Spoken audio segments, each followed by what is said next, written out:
and your local emergency management agency for the latest updates and recommendations.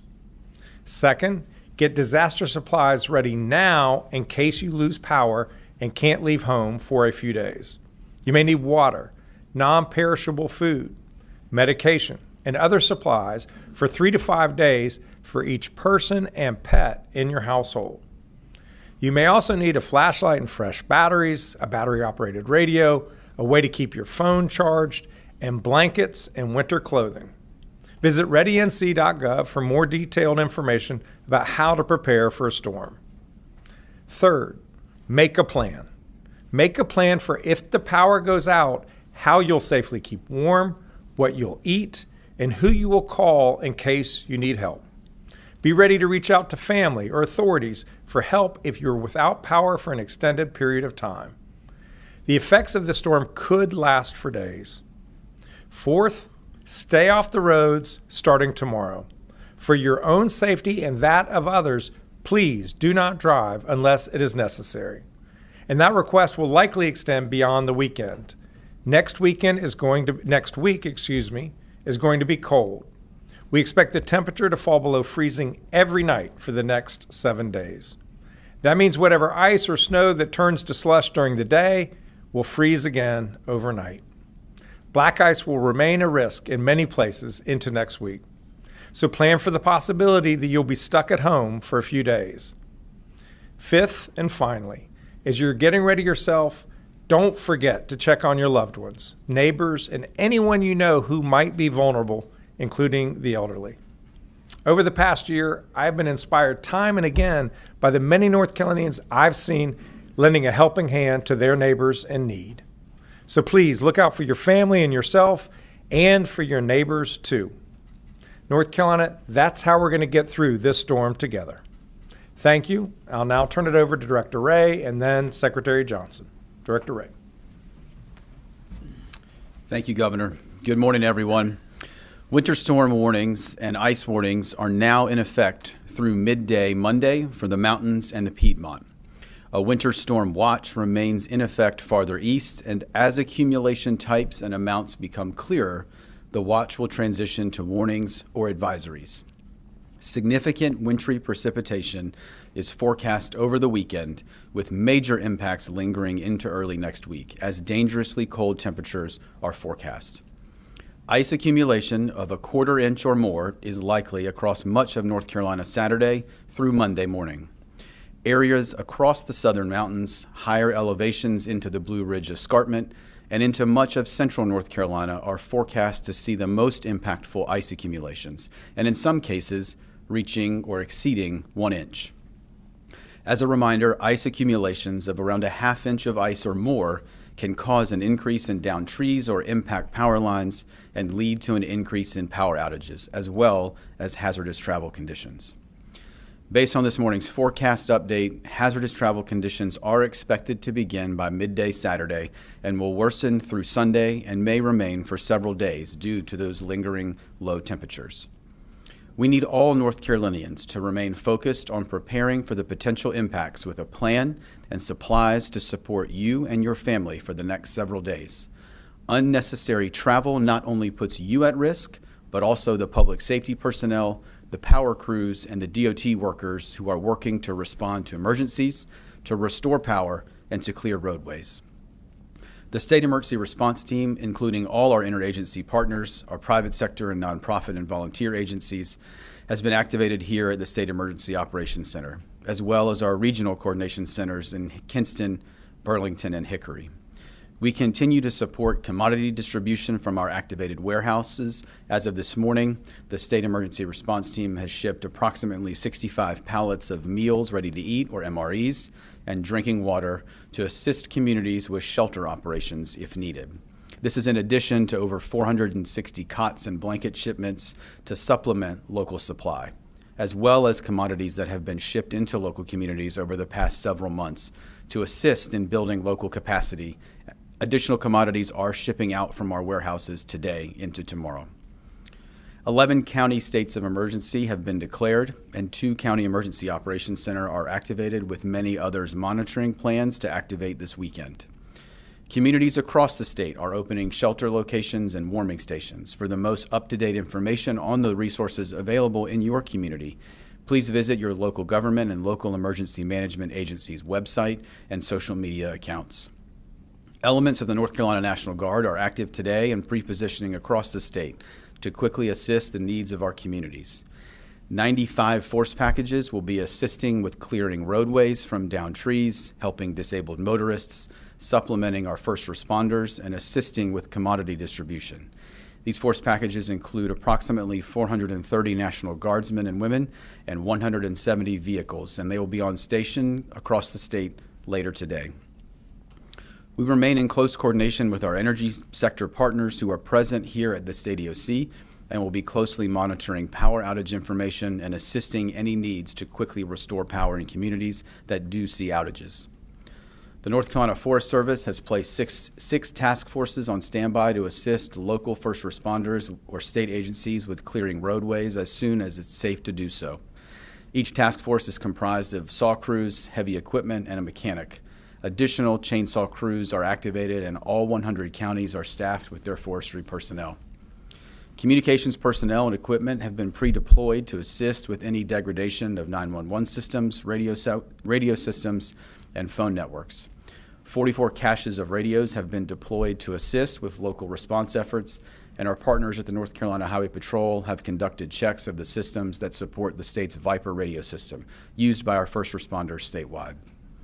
As a reminder, 911 should only be used for emergencies. For general information, please call 211 or follow your local government and emergency management websites and social media accounts. We will continue to work with the entire state emergency response team, local and state governments, the private sector, and our nonprofit and volunteer agencies as the forecast continues to evolve to ensure we can support our 11 million North Carolinians. As we go into the weekend, it is imperative that, again, all North Carolinians are prepared for preparedness information and checklists. Please visit readync.gov. Finally, please check on your friends, your family members, and neighbors, or those in your community who may need additional support this weekend. We're going to see significant winter storm impacts, and we are stronger and more resilient together. Thank you, Governor. I'll now turn it over to Secretary Johnson from DOT. Thank you, Governor. Thank you, Director Ray. Safety is our top priority at NCDOT, and it remains our key message today. With the likelihood of icy weather creating treacherous travel conditions in the days ahead, we urge people to please stay put if you don't need to be out on the roads. Staying off the roads during and after the storm allows DOT crews, law enforcement, utility crews, and other emergency responders to do their work. We're expecting a storm that is largely going to be ice-related, which makes traveling on the roads that much more challenging. Even if you have a large truck or SUV, driving on icy roads can be nearly impossible.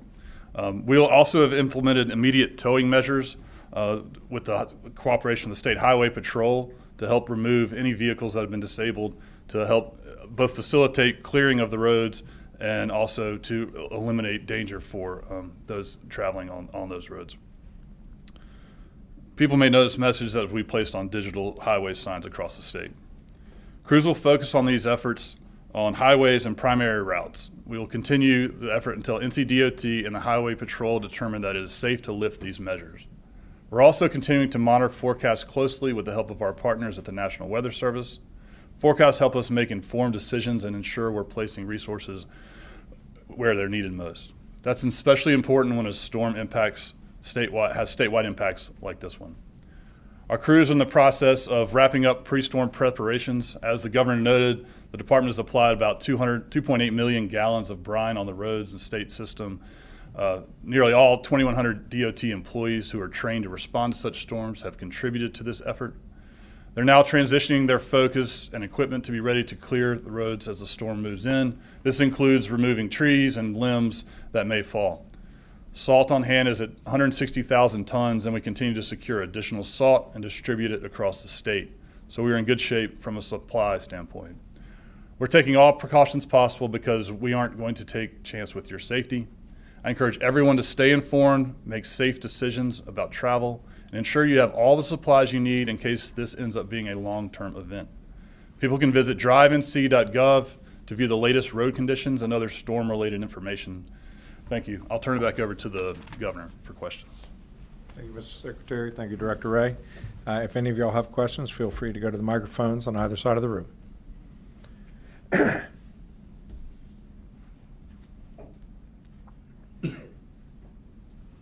Yes. Hi, Caroline Yaffa with WRAL News.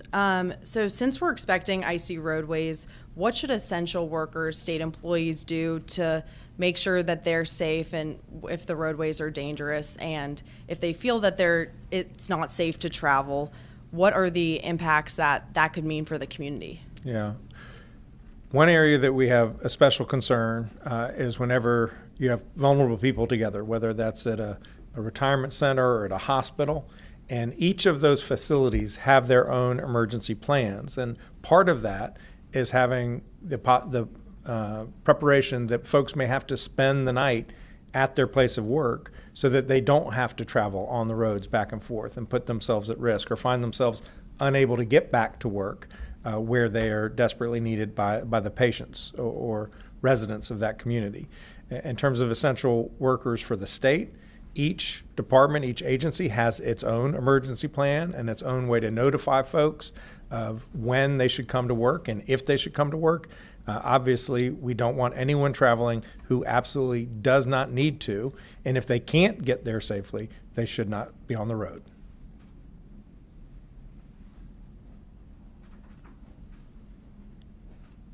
Hi, this is Laura Hackett with Blue Ridge Public Radio. I'm wondering if the state has been in touch with cell service providers and if damage to cell towers and outages are anticipated.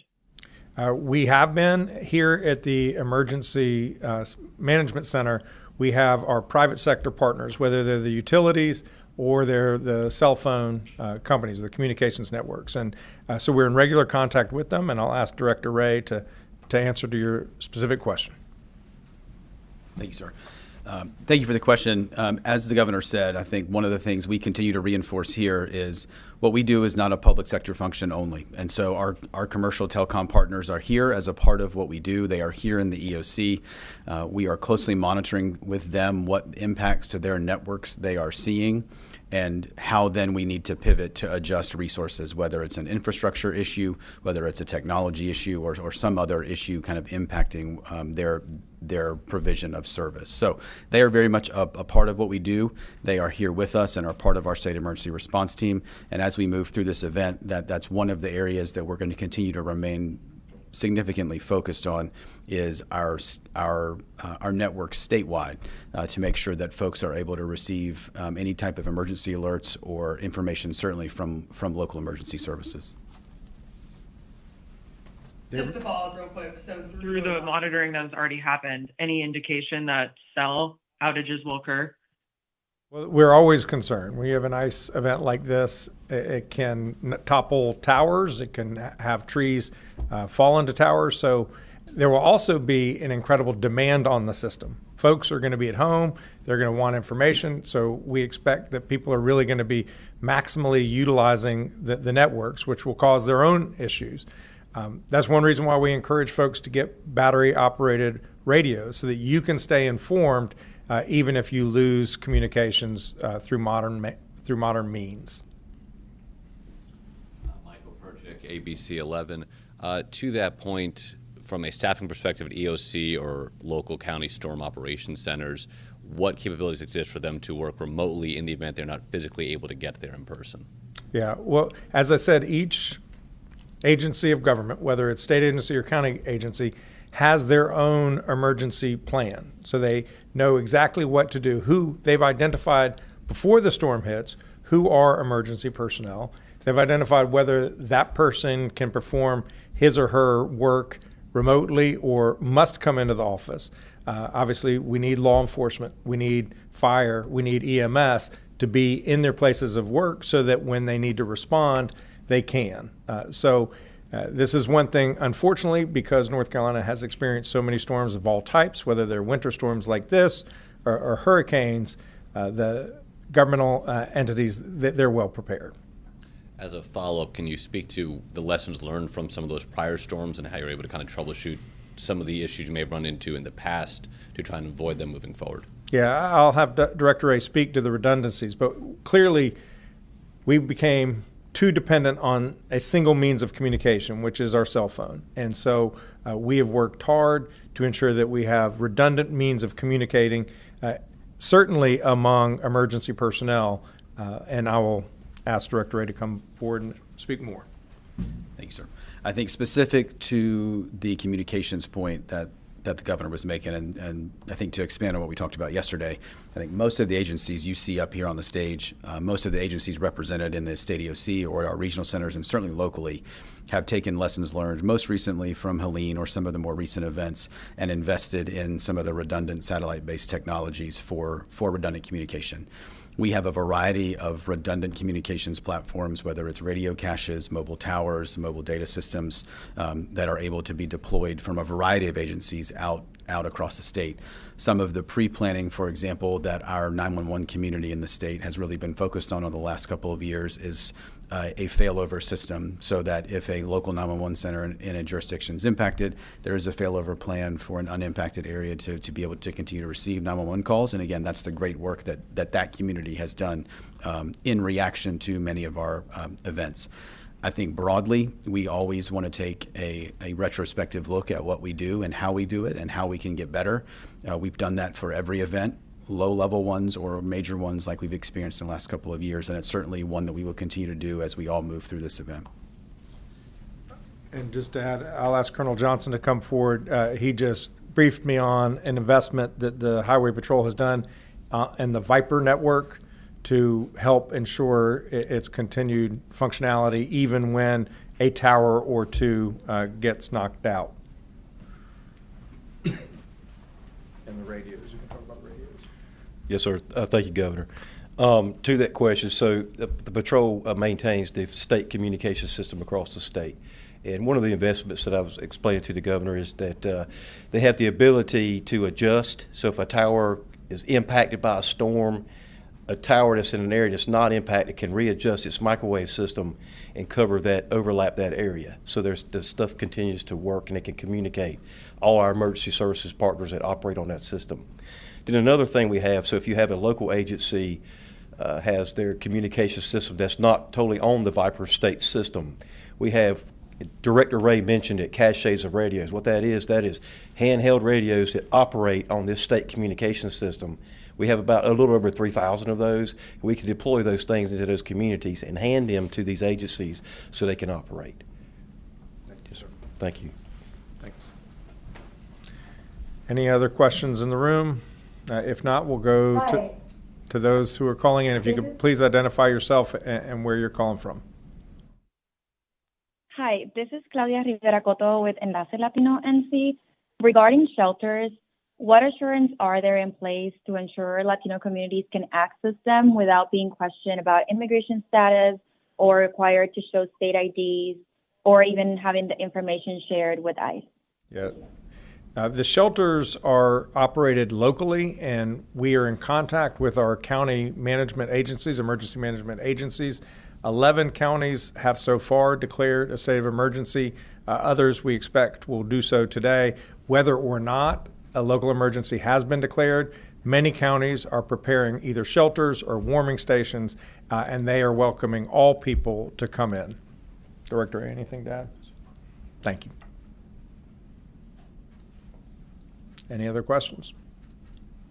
As a follow-up to that, there are no written policies that explicitly prevent asking this type of information from the residents? Can't speak to what the county policies are. Director Ray? I think as the governor said, I think our focus here at a state level and the focus of the public safety communities at a local level for an event like this is how do we provide necessary support and services to all North Carolinians. And so they are going to implement those warming stations based on their local operations. And again, their focus is how do we get people safe? So I would reinforce what the governor said is that locally they are making preparations to deal with all people in their communities. We don't want anyone who is in need of shelter at risk of freezing to death to not seek that help.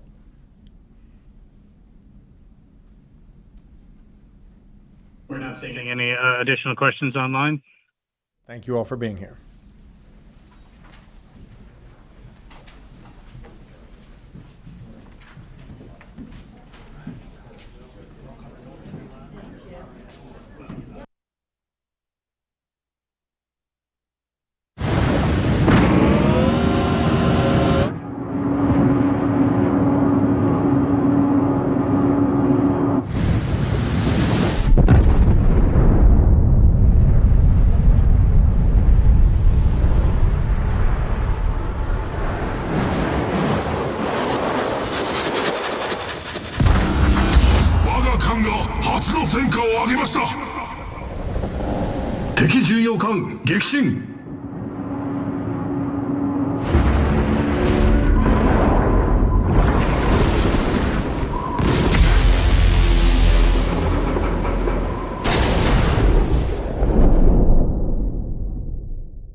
That's the sound of an American oil company hard at work.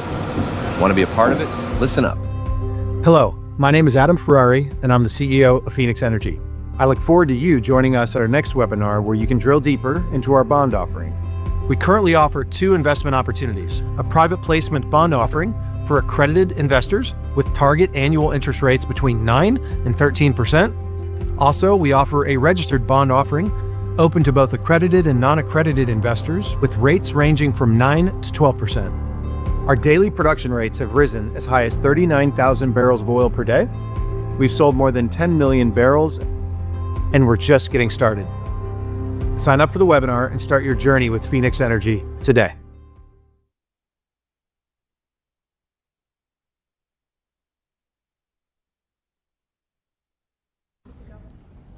Thank you very much for being with us. It's a good time for this country, whether you have the hottest country anywhere in the world. I think you're hearing it from a lot of people, not just from me. We're doing very well in so many ways. And the gentleman on my right, we recruited him. We tried to get the best person. We got a man that you'll hear in a second has done an amazing job with respect to Social Security. He's running it, and he's running it like nobody